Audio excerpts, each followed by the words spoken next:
happy holidays to everyone, one and all. It's me, Pete Holmes. As you can tell, it's the holidays, and that means it's time for me to answer some of your holiday questions in a segment we call Ask Pete Holiday Questions. Roger Ash wants to know, what is eggnog? Roger, great question. Eggnog is a holiday excuse to drink brandy, a liquor known to get you drunk enough to make love to somebody that before you had the brandy, you thought looked pretty gross in their holiday sweater. But then before you know it, you're hanging the mistletoe on your belt buckle and going, ho, ho, ho, if you know what I mean. Then you're on the bed and you're sloshing and there's this weird egg yolk sugar drink mushing around in your bellies. You can't see it, but it's... And that's how babies are born. Travis Baker says, if Santa be fake, then how them cookies get eat? Well, I put my answer into Google Translate just so I could speak to Travis in the way that he spoke to me. Well, Travis, that'd be a great question. Fake-ass Santa not really be visit every house on Christmas Eve, but reindeers do be skimming them clouds, storming them chimneys, eating them cookies. Paul Kraft has a fun question. He says, how do you give proper credit to gifts that are less than great?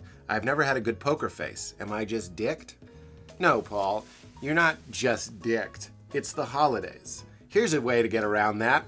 If you think a gift might be something you don't like, pick it up and before you open it, pretend it is something you like. Just scream, oh my God, a vintage Sega Genesis. Oh my God, a vintage Sega Genesis. And run around and run around and run around. And then when you open it, either one of two things will happen. It is a vintage Sega Genesis. Awesome. Or it's not. And everybody's too freaked out to talk to you.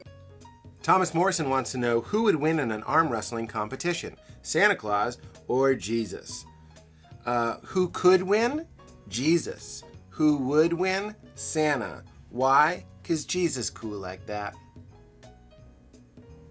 And finally, Justin Wong says, what's the point of that channel that only plays the clip of the burning Yule log on loop? And do you get as excited as I do whenever that hand comes out to poke it?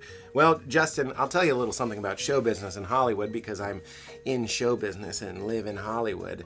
Ratings, baby. And it's a tale as old as time that you can't beat a burning Yule log that's occasionally poked by a hand. You can't.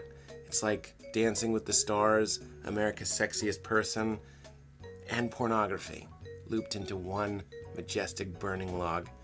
In fact, if we had a Yule log on our show, I'm sure our ratings would... Oh my